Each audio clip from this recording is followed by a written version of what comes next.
All right, cold cases. They may fade from the headlines, but they never fade from memory, especially for the families who are still searching for answers. The Elgin Police Department has a new podcast that shines new light on decades-old crimes in hopes of finally bringing justice to victims and a sense of closure to loved ones. Joining us this morning are the voices and the hard work behind that podcast. Elgin Police Detectives Andrew Houghton, correct? Yep. And Chris Hall. Good morning, gentlemen. One of the things that I just found out, this is kind of groundbreaking. It's not like you guys, oh, they're doing it in Memphis, let's do it here. So how did this all come together to have a podcast about cold cases? Yeah, so our chief approached us in May of last year, created a cold case unit, which is also something that's not super common. You know, there's not a ton of full-time dedicated cold case units, so that's been kind of an advocacy for us.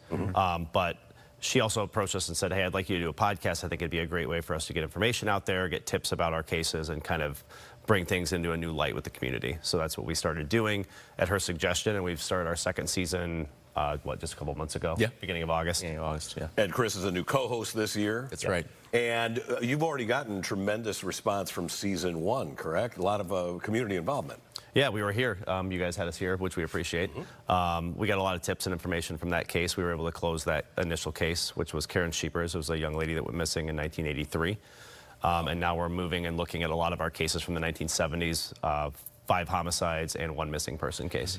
And that missing person case, tell us a little bit about that. And then, akin to that, how hard is it to track down all of the old information, the interview, this stuff like on microfilm and stuff? How do you get all that info? So essentially, Barbara Glucker went missing in 1976, the summer of 1976 in Mount Prospect. She's a Mount Prospect girl. She went to a rock concert in Huntley, Illinois, and was never seen again that night of the concert.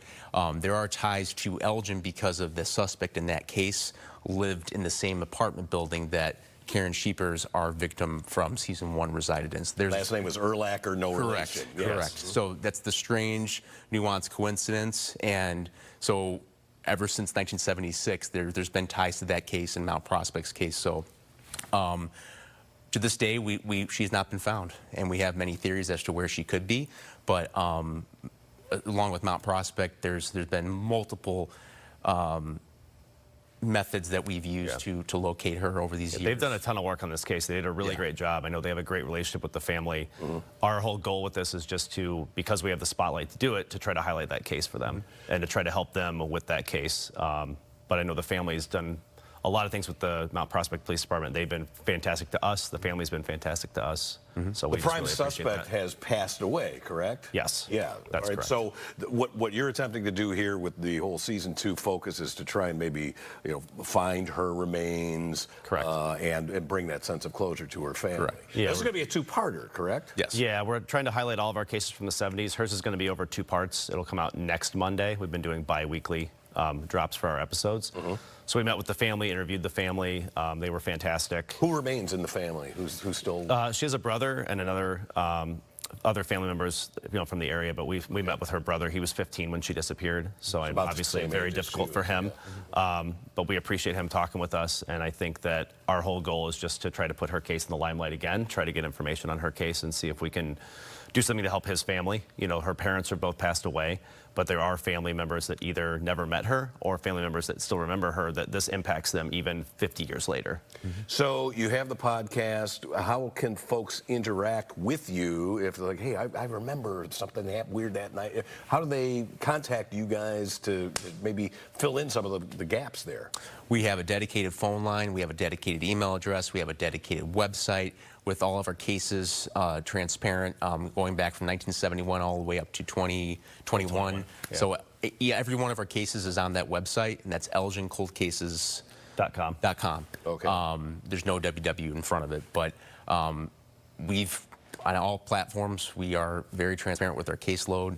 We have our podcast on Spotify, Apple audiobooks, all the major platforms. You can get it. Yeah. And it's Somebody Knows Something. That's the name of the actual podcast for folks to look at. Real quick, Andrew and Chris, is there going to be a season 3? You're already looking down the pike at that. Yeah, I mean, I think we will. We have 41 homicides that go from 71 to 2021. So I think at some point we will either dive back into something episodic like we did with the first season, or we may dive into our 1980s cases. We have 7 cases from the 80s. So we'd like to try to walk through all those cases and try to bring those back into people's mind as well. So we have plenty of content, unfortunately, but I think that it's a great way for us to put that content out there for people and try to get new information. I would imagine that there are going to be some other police departments that look at what you gentlemen, your whole, station, your force are doing, and say, maybe we should try that here too. So great job breaking some new ground here, and continued success with the podcast. Thanks, we appreciate it. Thank you both for coming in here today.